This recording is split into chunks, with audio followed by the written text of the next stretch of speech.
Assalamualaikum warahmatullahi wabarakatuh. Senang sekali saya bisa kembali menjumpai teman-teman di channel Petualangan Keluarga Pandu.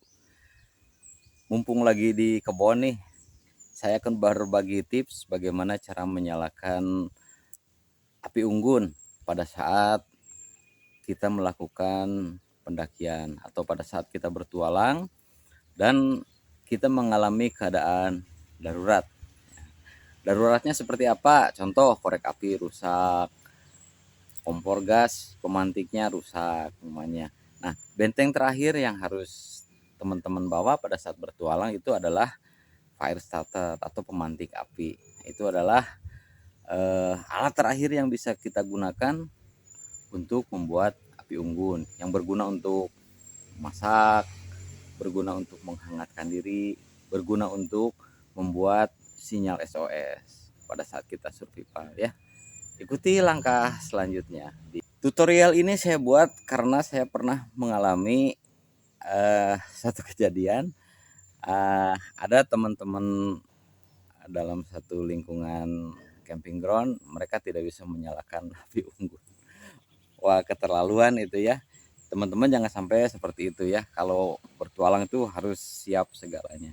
Nah, pada tips yang akan saya sampaikan ada bahan-bahan yang kita perlukan ya. Pertama, tisu. Kalau tisu kan tisu kering. Biasanya teman-teman pasti bawa ya kalau mendaki gunung atau bertualang atau camping pasti bawa. Kemudian bahan lain yang mungkin bisa kita gunakan pada keadaan darurat itu adalah kain ya. Ini daster mak. Saya kanibal aja sebagai contoh ya.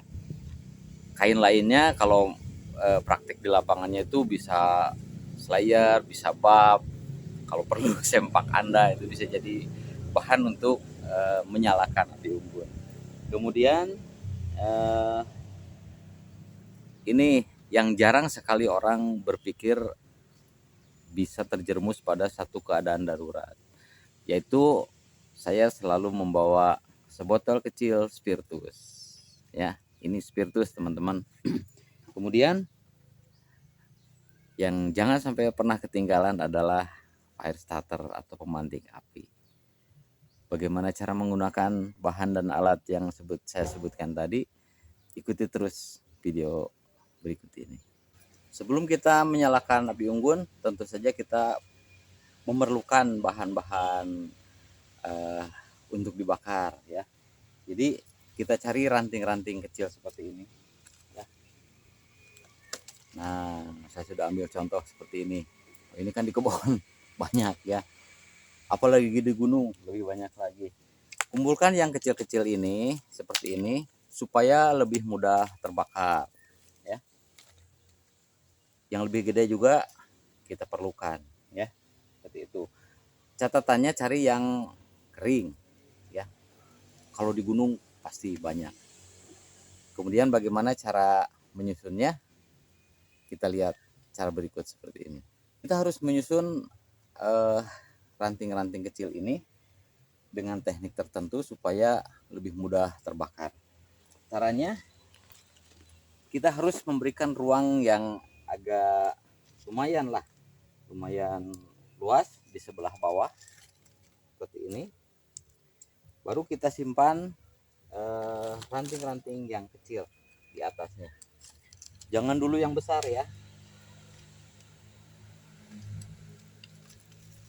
Dan harus selalu teman-teman ingat bahwa proses pembakaran itu memerlukan oksigen yang cukup. Jadi jangan sampai menyusunnya terlalu rapat, harus disediakan ruang untuk suplai oksigen ya.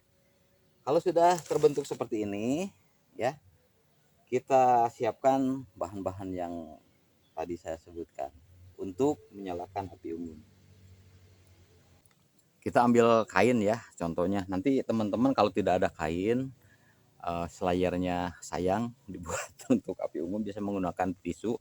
Tapi saya kasih contoh di kain ya. Kita tuangkan spiritusnya seperti ini.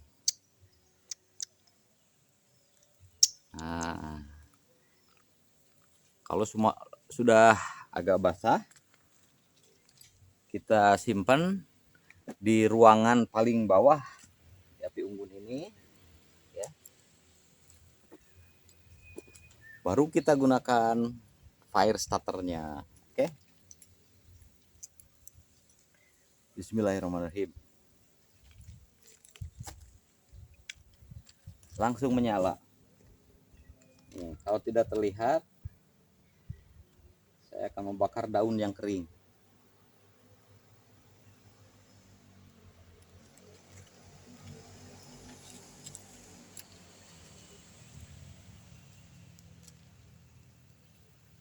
Nah, ini terbakar kan? Membantu sekali kalau kita masukkan daun-daun yang kering atau serbuk kayu yang sudah lapuk untuk membantu mempercepat proses membakar ranting-ranting yang kering tadi.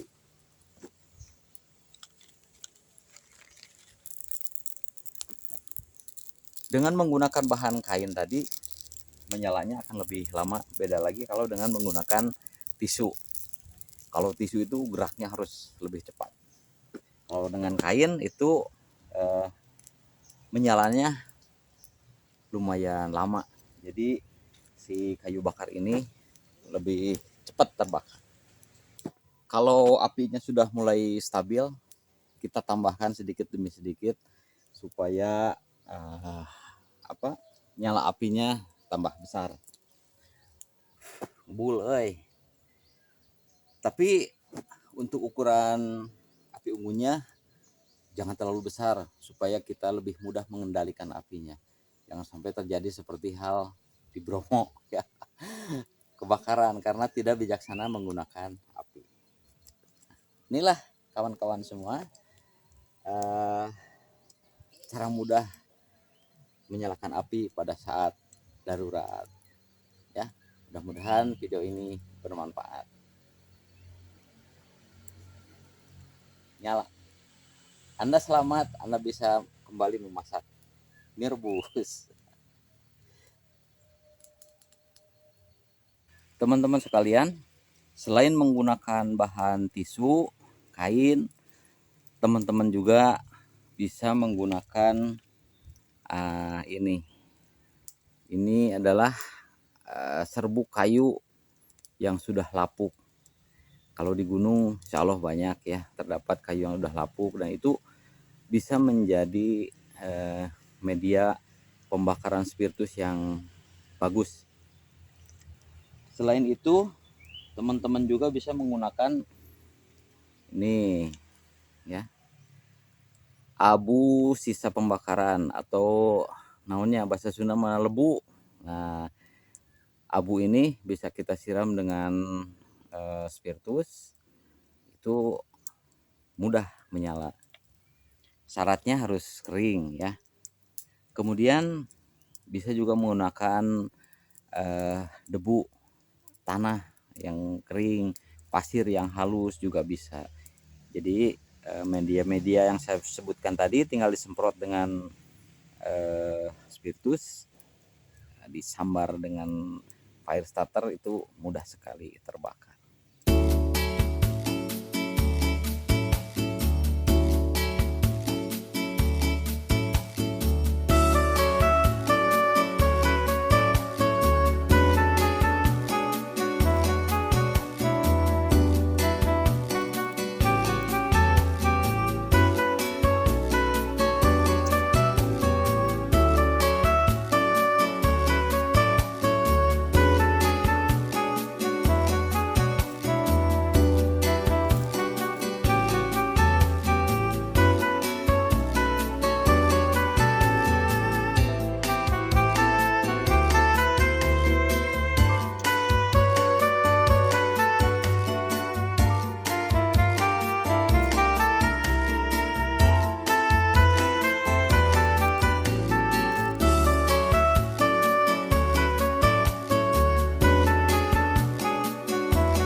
teman-teman sekalian, pergi ke alam bebas, beraktivitas, bertualang di sana itu tetap kita harus mempersiapkan segala sesuatu hal yang menyangkut keselamatan kita, termasuk api.